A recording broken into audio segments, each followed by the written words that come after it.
Ladies and gentlemen, welcome to the Players NIL podcast. Today, a special guest, the NIL storyteller, Kaylee Dockery, freshman volleyball player at University of Notre Dame. Kaylee, welcome to the podcast. Hi, thank you for having me. It's so good to see you. And, you know, as part of our inaugural class of NIL storytellers, Kaylee, we brought you in to try and document and create a story around your journey as a student athlete, your journey as an NIL athlete, your journey as a partner of the Players NIL 5 Pillars curriculum. But before we get into any of those things, I always like to ask my guests a question that has, two words in it: sports and athletics. And the question is, what was the early memories you have of being exposed to sports? Went to a game, watched a game, experienced something with your parents, your neighbor, your grandparents, your aunt, and your uncle. Tell us about your first exposure to sports. Do you remember?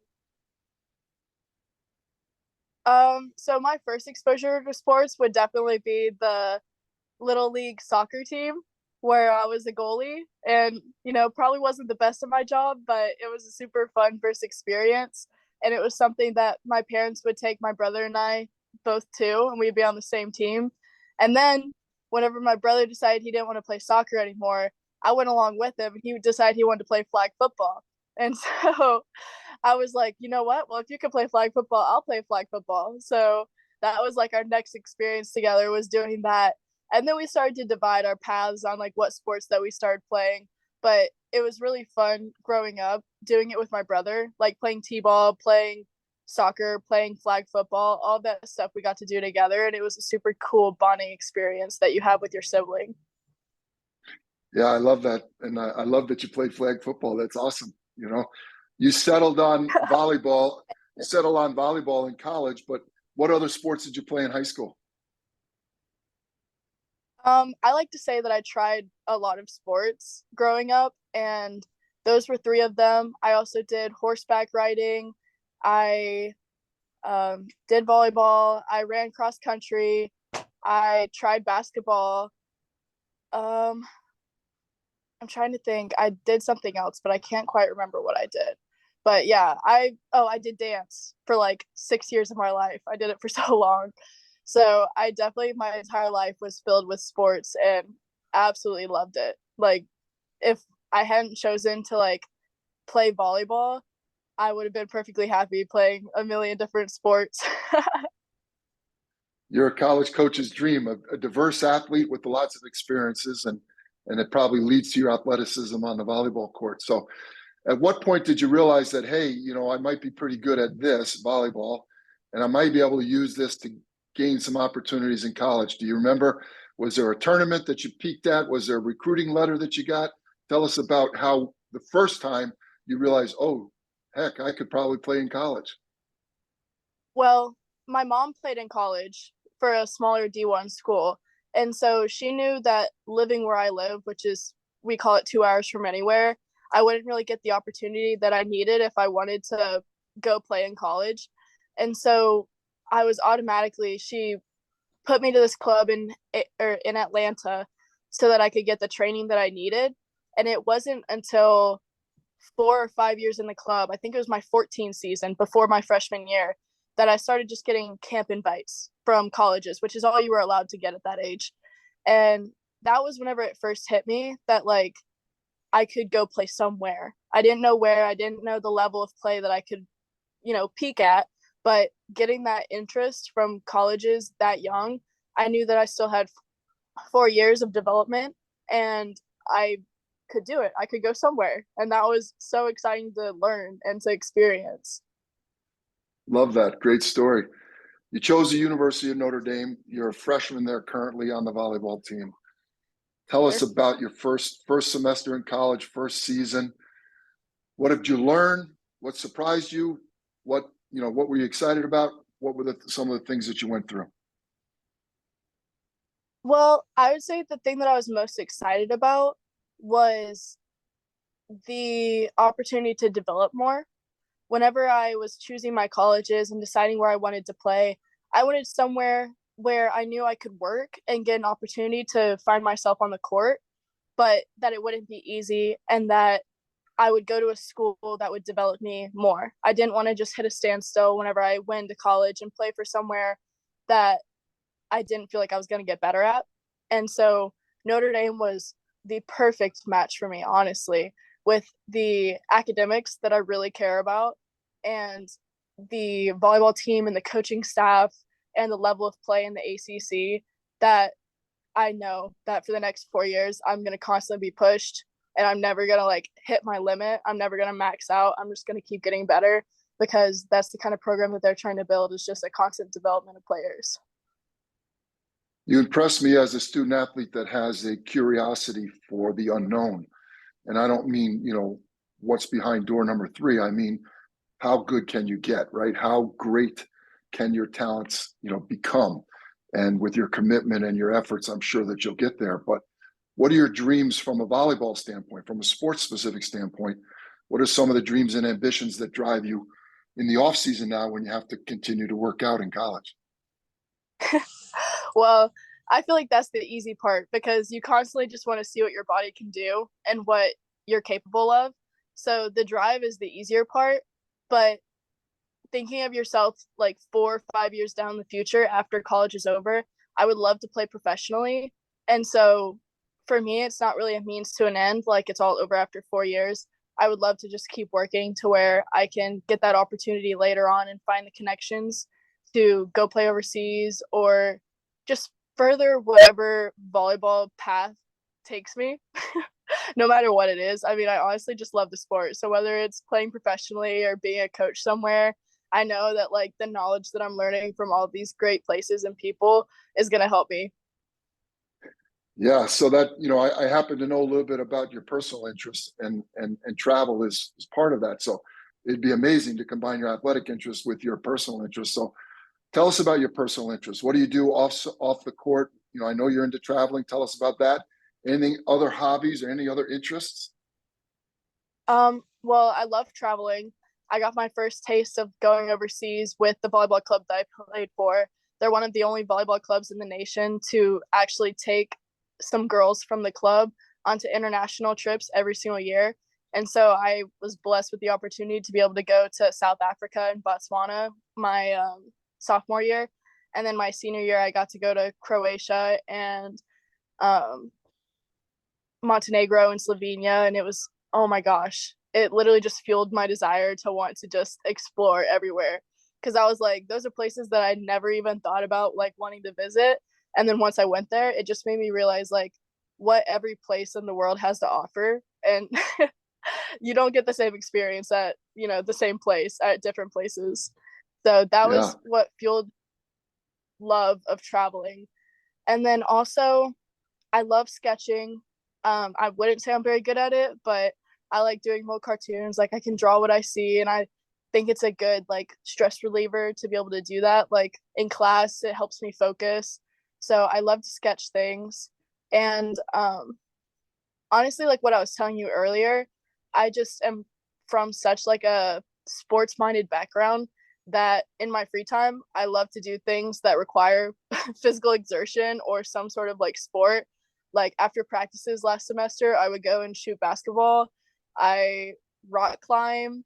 I am having my friend teach me how to play tennis, which I've learned that I'm not very good at yet, but we're working on it. So honestly, trying to stay active the rest of my life would keep me I so love happy. I love it. What are you studying at Notre Dame? I'm studying neuroscience and behavior, and it's a tough major right now. I just finished my chemistry in my chem lab, and I'm going to be going into orgo and physics and all that jazz. But I'm super excited for the major specific classes, like the neuroscience class that I'll be taking my sophomore year. Super excited for it. I don't even know how to spell all those words, no less could I take those classes. Hey, I just say it, I don't spell it. So we're in academic year number 2 of name, image, and likeness, NIL. You're perfectly positioned. Um, Women's volleyball was the number 4 generator of NIL deals in year number 1. So you're in a great sport. Why NIL? Why is NIL interesting to you? Why is it important to you? and tell us about why you chose to work with us, the Players NIL. What was it about our program that got you excited? Well, one, I feel so lucky to have this opportunity to be in the NIL at this time, because being a freshman, it really just gives me the opportunity to try to develop this over the next 4 years while I'm a student athlete. Whereas like a lot of my upperclassmen teammates, just like they're graduating this year and they decided they weren't like really interested in it because they're moving on to the next part of their lives. And so my thought process with this was just, if I can put in the work now, I can make this a part of the rest of my life, and like a business that I can develop myself and that I can make a name for myself outside of volleyball with whatever that I'm trying to do. And so I think it's just a really cool opportunity that you just can't pass up. And with the Players NIL, I think what attracted me was the mutual benefit that you get from it, because I'm learning so much from this course, and it's all information that I'm going to take with me and keep in my head for forever and use. And so this deal was different than a lot of the other deals that I've tried to like get in on and do, because it's not just money that you make from this. It's the education, it's the learning, it's the experience, it's the drive and the determination to actually succeed with what you're doing.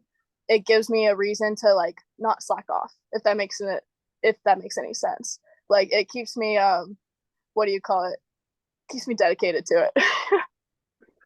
Well, I Because don't think with I don't think anyone would call you a slacker, so don't worry. hey, I have to have my reminders sometimes. You'll be surprised. My mom will get on me if I don't. Well, now that you're home, you still have to clean your room, probably. I haven't let my mom in my room because it would scare her. So that brings up a great question. So you have this unbelievable academic rigor, neuroscience. You go to one of the great academic institutions in the whole world, University of Notre Dame. You're playing at a high level. How do you balance? What's the time balance? How do you manage that? What are the tricks and the tips that you can share with student athletes that are trying to manage academics, athletics, social, NIL, family, all of these balls in the air? How do you keep it all organized and keep it straight? And how do you create a plan? That's a question that has been developed over this past semester for me, because if it was earlier in the semester, I would have told you just sleep less, get those 3 hours, 4 hours of sleep. But I learned quickly with that this semester that it's not maintainable to be able to do that. And so you really just have to carve out the time for yourself. Like at first, I was finding myself solely focused on my academics and my athletic career. And those were the only things that I was giving time to my life. But you find, like, you soon realize that you need that balance in your life. Like, it's the only way you're going to be able to have that peak performance without the sleep, without the social life, without the interests and the hobbies that just give you life and make it seem like a different day and a special day. You're not going to be able to be at your best mentally or physically. And so, really, the thing that you just have to do is carve it out. Make sure that you make that time for yourself, because like with my Bible study, if I don't carve out that time for myself, I'm not going to get to it. I'll do like TikTok, and then the 15 minutes of Bible study just seems like too much. So it's definitely just like choosing to do it and making it a priority in your life. Well, you're an athlete, so you're used to schedules, you're used to regiment, you're used to discipline, sacrifice, all those things. So it sounds like you've just expanded that into your personal life. So the last couple of minutes of our conversation is the advice part, Kelly. So this is, and you're all of a freshman in college. It's not like you've experienced a lot yet. You have a long ways to go, but you experienced a lot in high school. You experienced travel, you experienced high level competition, you experienced all the sacrifice. I'm sure that travel team practices were, like you say, 2 hours from nowhere for you. And so this is the advice section. Young Kaylee Dockery, a sophomore in high school. Now NIL exists, high level Division I athlete, high level academics. Go back to your sophomore year, speak to yourself in the mirror. Let us know, what would you say to yourself? What advice would you give yourself?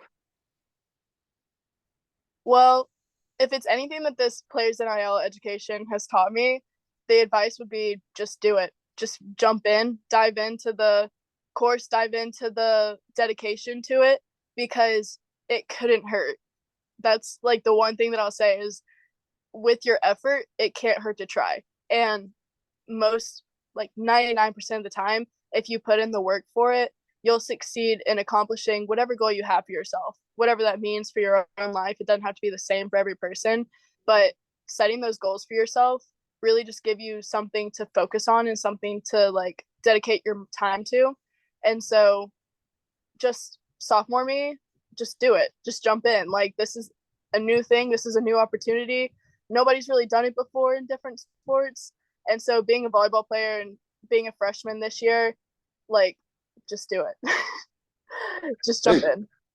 Yeah, that expression worked for Nike. So I guess just do it still works. So if people want to follow your journey, if they want to see, what you're working on, what you're doing, what are your social handles? Where can they find you? So my TikTok handle is KK0.0. I am really, really working so hard on being more active and creating more content so that I can build my profile. And then my Instagram is Kaylee_Dockery. And those are the two social medias I use for the most part. And that's where you can follow my journey. Awesome. Well, we wish you nothing but the best of luck. We thank you for your participation in today's podcast recording. And we're excited to be part of your journey. We can't wait to watch you grow and learn. And we can't wait for you to become an influencer to younger girls, right? Whether it be, social media, academics, athletic advice, you're a role model. That's why we were excited to partner with you. And I just want to say, happy holidays and happy new year. And thank you for being part of the podcast today. Thanks, Mark. Thanks for the opportunity.